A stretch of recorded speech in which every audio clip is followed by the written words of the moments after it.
बिस्मिल्लाहिर्रहमानिर्रहीम। सजाद अहमद की तरफ से सबको सलाम पहुँचे।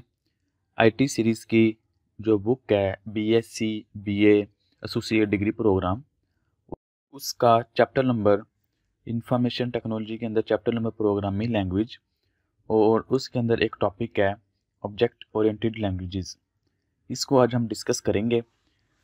ऑब्जेक्ट ओरिएंटेड लैंग्वेज, जिसको हम ऊप कहते हैं, ये क्या चीज़ है आप अपनी बुक के ऊपर देख लें। इस चैप्टर के अंदर जिधर भी ऑब्जेक्ट ओरिएंटेड लैंग्वेज है वो टॉपिक निकाल लें, सिर्फ मेरी आवाज़ सुनते जाएं और अपना ध्यान बुक के ऊपर रखें। आप ऐसे समझें जैसे आप ऑनलाइन क्लास ले रहे हैं, अपने हाथ में बुक रखें, टॉपिक निकाल लें और सिर्फ कान मेरी तरफ हो, ध्यान आपका किताब की तरफ हो, तो आपको हर चीज़ समझ आती जाएगी। जो पैरा है वो शुरू हो रहा है ऊप से, ओ डबल ओ पी, यानी कि O P double O P is technique in which program are written on the basis of objects. यानी कि ऊप जिसको हम नॉर्मली कहते हैं, वो प्रोग्राम लिखने की एक ऐसी टेक्निक है जिसके अंदर हर चीज़ को आप एज ए ऑब्जेक्ट के तौर पर लेते हो। यानी कि प्रोग्राम लिखने की मुख्तलिफ टेक्निक्स हैं इसके अंदर प्रोग्रामिंग दुनिया में, और उसमें से एक स्पेसिफिक टेक्निक है जिसको ऑब्जेक्ट ओरिएंटेड लैंग्वेज कहते हैं, जिसको ऑब्जेक्ट ओरिएंटेड प्रोग्रामिंग भी कहते हैं। और ये एक टेक्निक है जिसके अंदर हर चीज़ को आप एज ए ऑब्जेक्ट के तौर पर लेते हो। अब ऑब्जेक्ट का क्या कंसेप्ट है आगे हम देखते हैं। An object is a collection of data and functions. Object क्या चीज़ है? एक कलेक्शन है किस चीज़ की? मुख्तलिफ फंक्शंस की और मुख्तलिफ डाटा की। यानी कि डाटा और फंक्शन को जब एक जगह आप रख देते हो तो आप कह देते हो कि ये एज ए ऑब्जेक्ट के तौर पर हम इसके साथ बिहेव करेंगे। ऑब्जेक्ट में represents a person, thing, a place in a real world. तो कह रहा ऑब्जेक्ट की आप ऐसे एग्जांपल ले सकते हो, कोई आदमी भी हो सकता है, कोई जगह भी हो सकती है, या कोई चीज़ भी हो सकती है। फॉर एग्जांपल इंसान अगर एज ऑब्जेक्ट के तौर पर आप लेते हैं तो इसका डाटा क्या है? इसका नेम है, इसकी आईडी है, इसका मोबाइल नंबर है, इसकी सैलरी है, ईटीसी। और इसके फंक्शन क्या हैं? ये खाता है, पीता है, दौड़ता है, उठता है, सोता है, इस तरह। तो मुख्तलिफ फंक्शंस भी हो गए और डाटा भी हो गया। In OOP data and all possible functions and data are group together. तो ऊप के अंदर क्या होता है? यानी कि हम प्रोग्रामिंग की दुनिया की बात कर रहे हैं तो उसके अंदर ऊप के अंदर क्या कह रहा है, जितने भी डाटा और उसके पॉसिबल फंक्शन होते हैं उनको इकट्ठा करके ग्रुप बना देता है। Object oriented programs are easier to learn and modify. तो इसके अंदर लिखा गया प्रोग्राम ईजी होता है उसको मॉडिफाई करना और उसको लर्न करना। C++ and Java are two most popular object oriented programming languages. तो इसकी जो कह रहा है कि मेजर जो एग्जांपल आप ले सकते हो, यानी कि जिस लैंग्वेजेस के अंदर इस टेक्निक को इस्तेमाल करते हुए प्रोग्राम लिखा रहता है, वो C++ और जावा हैं।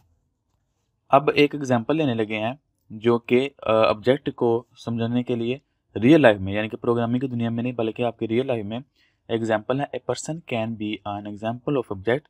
ए पर्सन एन ऑब्जेक्ट की एग्जांपल हो सकता है। It has some properties and characteristics. उसकी कुछ प्रॉपर्टी हैं और कुछ उसकी कैरेक्टरिस्टिक्स हैं। That describe what it is, जो कि ये बयान करते हैं कि ये क्या चीज़ है, यानी कि इंसान क्या चीज़ है। Some properties of person objects can be follow. तो किसी भी पर्सन की कुछ प्रॉपर्टी हैं जो कि ये वाली हो सकती हैं, नेम, एज, हाइट, ईटीसी।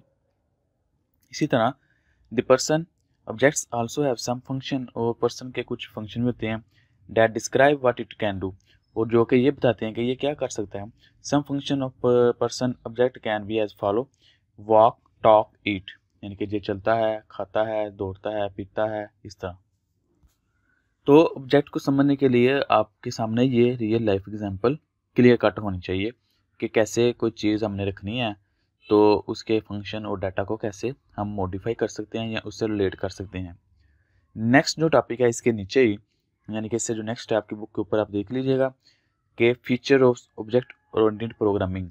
यानी कि ऊप के क्या फीचर हैं, क्या क्या खसूसियत हैं, क्या क्या चीज़ें हैं जो कि बताती है कि ये ऊप है। जी, सबसे पहले है following are some features of object oriented programming. कुछ फीचर हैं ऑब्जेक्ट ओरिएंटेड प्रोग्रामिंग लैंग्वेज के। जो फर्स्ट है वो है ऑब्जेक्ट। ऑब्जेक्ट क्या चीज़ है? वो provides the facility of programming based on objects. कि इसके अंदर क्या होता है, जितनी भी प्रोग्रामिंग होती है वो ऑब्जेक्ट्स बना बना के हम बनाते हैं। Object is an entity that consist of data and function. तो ऑब्जेक्ट क्या चीज़ है? वो एक तरह की एंटिटी है, यानी कि एक तरह की चीज़ है जिसके पास क्या होता है, फंक्शन होते हैं और डाटा होता है। नेक्स्ट जो इसके अंदर टर्म इस्तेमाल होती है वो है क्लासेस। तो classes are design for creating objects. तो क्लास के अंदर यानी कि क्लास के अंदर या क्लास से बाहर मुख्तलिफ ऑब्जेक्ट्स को क्रिएट किया जाता है, डिज़ाइन किया जाता है ताकि हम ऑब्जेक्ट्स बना सकें। वो provide the facility to design classes for creating different objects. तो डिफरेंट ऑब्जेक्ट्स को क्रिएट करने के लिए डिफरेंट क्लासेस को क्रिएट किया जाता है। क्लासेस मतलब कह लीजिए तरह का चक है, यानी कि एक जगह के प्लेस है जहाँ पर रह के अपने ऑब्जेक्ट क्रिएट कर सकते हैं। All properties and function of an objects are specified in classes. तो जितने भी प्रॉपर्टीज और फंक्शन होते हैं ऑब्जेक्ट्स के वो किसी ना किसी क्लास से स्पेसिफाई होते हैं। नेक्स्ट जो इसका टॉपिक है वो है यानी कि ऑब्जेक्ट ओरिएंटेड प्रोग्रामिंग का रियल वर्ल्ड मॉडलिंग। तो इसका जो मॉडल है, मॉडलिंग जो है इसकी जिसके ऊपर ये बेस करती है टेक्निक, वो रियल वर्ल्ड से ली गई है। कैसे? ऊप is based on real world modelling. ऊप को बेस किया गया है रियल वर्ल्ड मॉडलिंग में।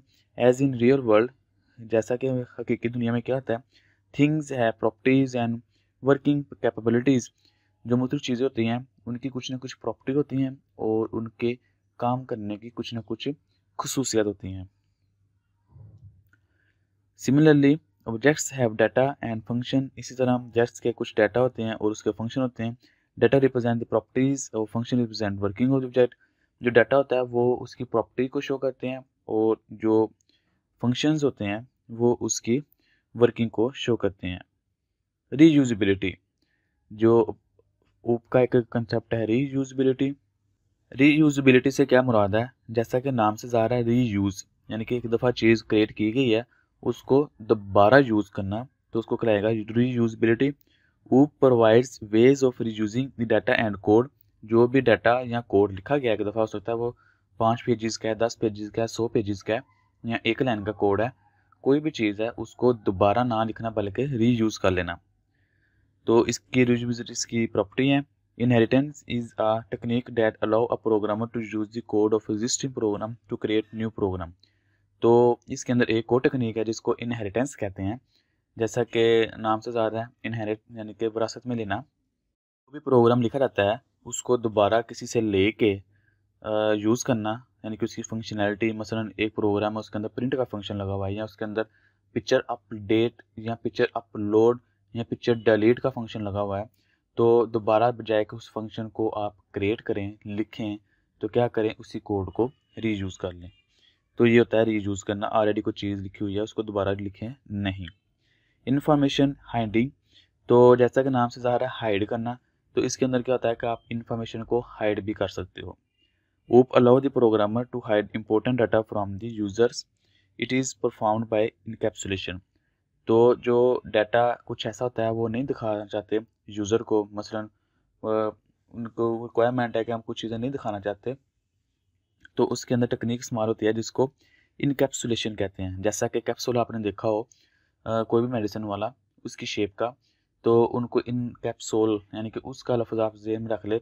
जो भी चीज़ कैप्सूल के अंदर आपको नज़र नहीं आती, कैप्सूल बंद होता है, तो कैप्सूल को बंद कर देना यानी कि डाटा को इस तरह बंद कर देना, महफूज कर देना ताकि कोई उसको देखे ना, कोई इसकी एक्सेस ना कर सके। तो इस टेक्निक को कहते हैं इनकैप्सुलेशन यानी कि इन्फॉर्मेशन को हाइड करना। नेक्स्ट जो इसका टेक्निक है वो है पॉलीमॉर्फिज्म। पॉलीमॉर्फिज्म में क्या है? Polymorphism is an ability of an object to behave in multiple ways. यानी कि एक ऑब्जेक्ट है तो उसका बिहेव एक से ज़्यादा वेज में हो सकता है। फॉर एग्जांपल हमारे पास एक क्लास है जिसका नाम शेप है और शेप के अंदर कोई एक दूसरी क्लास है जिसको इनहेरिट किया गया है, तो उसके अंदर फंक्शन है जिसके अंदर लिखा हुआ है प्रिंट का फंक्शन, और वो क्लास है सर्कल की। सेम इसी तरह एक और क्लास है जो कि इनहेरिट हुई है शेप से, वो है रेक्टेंगल की। सेम इसी तरह एक और क्लास है वो इनहेरिट हुई है जो मेन क्लास है जिसको हम शेप कहते हैं, और जो नीचे वाली क्लास है उसको कहेंगे रेक्टेंगल।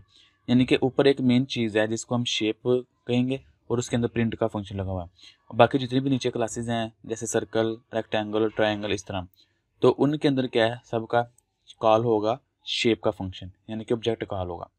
अब जब सर्कल को कॉल होंगे तो सर्कल की शेप ड्रॉ होगी, प्रिंट होगी। जब रेक्टेंगल को कॉल करेंगे तो रेक्टेंगल की शेप ड्रॉ होगी, प्रिंट होगी। जब ट्रायंगल को कॉल करेंगे तो ट्रायंगल की चीज़ प्रिंट होगी। यानी कि प्रिंट का फंक्शन वही है लेकिन मुख्तलिफ क्लासेस में उसका बिहेव मुख्तलिफ हो जाता है। तो इस तरह हम इसको कह देते हैं कि ये पॉलीमॉर्फिज्म है। तो मुख्तलिफ टेक्निक्स हैं कि जिनको इस्तेमाल करते हुए ऊप की वर्किंग को इस्तेमाल करते हुए हम अपना मैक्सिमम आउटपुट ले सकते हैं। C++, इसी के आगे टॉपिक आता है C++। Is an object oriented language. तो ये एक ऐसी लैंग्वेज है जो कि ऑब्जेक्ट ओरिएंटेड लैंग्वेज की टेक्निक को फॉलो करती है। It was developed in 1980 at Bell laboratory. तो 1980 में इसको बेल लैबोरेटरी के अंदर बनाया गया। It is an improved version of C language. तो C लैंग्वेज का ये इम्प्रूव्ड वर्जन है। It provides the facility of working with objects and classes. तो इसके अंदर भी हम ऑब्जेक्ट बना सकते हैं, क्लासेस बना सकते हैं। It is very powerful language and is use to develop a variety of program. तो कह रहा है कि ये बड़ी पावरफुल लैंग्वेज है और इसके ज़रिए हम मुख्तलिफ वैरायटी के प्रोग्राम क्रिएट कर सकते हैं। नेक्स्ट जो टॉपिक है नॉन प्रोसीजरल लैंग्वेजेस, इसको हम नेक्स्ट वीडियो में देखेंगे। तब तक के लिए अल्लाह हाफिज़।